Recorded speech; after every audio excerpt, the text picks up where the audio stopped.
Technician நெல்லை district. என் பேர் மாரியப்பன். இந்த வண்டி பார்த்தீங்கன்னா ஹோண்டா டியோ இசிஎம் கம்ப்ளைண்ட் சொல்லி ட்ரகா பார்க் ஹோண்டாக்கு கொண்டு போயிருந்தாங்க. அந்த வண்டியை 15 நாள் டைம் ஆகும்னு சொல்லியிருந்தாங்க. கஸ்டமர் வேண்டாம்னு சொல்லிட்டு இந்த வண்டியை என்னோட ஒர்க்ஷாப்பில் கொண்டு வந்து விட்டுட்டு போயிட்டாங்க. இப்போ என்ன கம்ப்ளைண்ட் பார்த்தீங்கன்னா இசிஎம் தான் போச்சு. ECM plus short plate coil ரெண்டுமே பேருந்து மாற்றி விட்டாச்சு. இப்போ பாருங்கள்,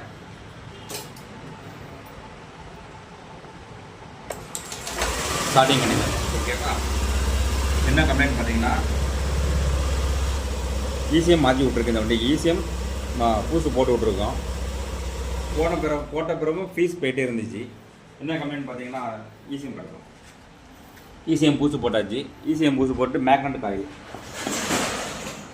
காயிலும் பூசு போட்டிருக்கு. மேக்னட் காயில் பார்த்தீங்கன்னா எரிஞ்சிட்டு, இந்த இடம் பார்த்தீங்கன்னா எரிஞ்சனால ஷார்ட் சர்க்யூட் ஆச்சு. ஷார்ட் சர்க்யூட் ஆனதுனால இந்த காயில் போனனால தான் இந்த இசிஎம்மே போயிடுச்சு. இந்த வண்டியை பொறுத்த வரைக்கும் இந்த காயில் போனதுனால தான் இசிஎம் போச்சு. எதனால பார்த்தீங்கன்னா உள்ளுக்குள்ள டஸ்ட்டெல்லாம் ஒரு 15,000 20,000 கிலோமீட்டர் கொடுத்துறத கலத்தி க்ளீன் பண்ணி போடணும். அதுக்கு எந்த கஸ்டமரும் நமக்கு வந்து ஒத்துழைக்க மாட்டேங்கிறாங்க. வண்டியை விட்டாங்கன்னா ஒத்துழைக்க மாட்டாங்க. காயில் போனதுனால தான் இது போச்சு. இப்போ நம்ம என்ன பண்ணியிருக்கோம் பார்த்தீங்கன்னா எர்த்துக்கு ஒரு ஃபீஸ் ஒன்று ஆர்டர் பண்ணியிருக்கோம்.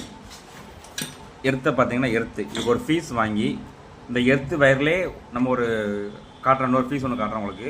இது சால்டிங் பண்ணி எர்த்து வயரில் 10 போல்ட்டை போட்டு முறுக்கிட்டு இதில் பேட்டரி கிளிப்பை போட்டு இது பண்ணியிருக்கோம். இந்த காயில் மாற்றுறதுக்கு முன்னால் இந்த ஃபீஸ் வந்து போச்சு எனக்கு. நான் அதை வீடியோ எடுக்கலை, அதனால் விவரமாக நான் சொல்கிறேன் உங்களுக்கு. இந்த ஃபீஸ் போனதுனால நமக்கு வந்து இசிஎம் தப்பிச்சுது. புது இசிஎம் மாட்டாக்கப்போ அதை தப்பிச்சுது. இப்போ காயில் போட்டாச்சு, ஃபீஸ் போட்டாச்சு, இசிஎம் மாட்டியாச்சு. இப்போ ஸ்டார்ட் பண்ணோன்னா ஸ்டார்ட் ஆகுது. சூப்பராக இருக்குது, ஒரு பிரச்சனை கிடையாது. Okay, top.